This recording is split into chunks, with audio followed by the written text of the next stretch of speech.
alveolar pressure, and we really want to keep that plateau pressure under 30 centimeters of water pressure so that we don't hurt the patient's lungs.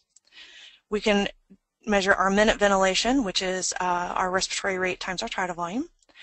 We're going to measure auto-PEEP. Auto-PEEP is end expiratory pressure that's higher than the proximal end pressure. And that proximal pressure is what we set on the machine. So we set a PEEP of X, maybe 5. And when we measure auto-PEEP, if it's at 8, then we know that there's an extra amount of PEEP that's being trapped in there.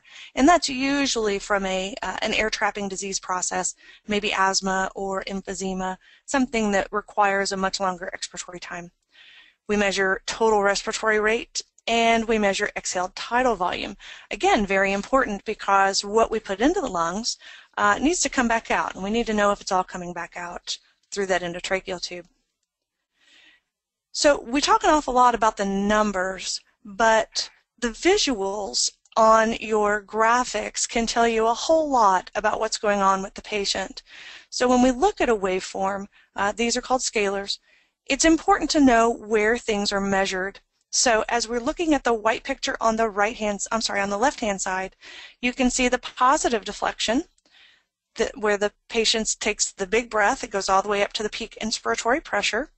Notice at the baseline there's no negative deflection, meaning that this is a mandatory breath, not a patient-triggered breath.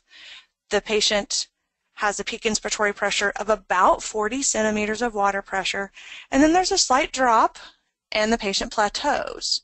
Now if we look at the pink picture, same graphic, just in a little bit more of a detailed fashion, we can see that the difference between the peak inspiratory pressure and the plateau pressure is determined by the flow that you've set on the ventilator and the patient's airway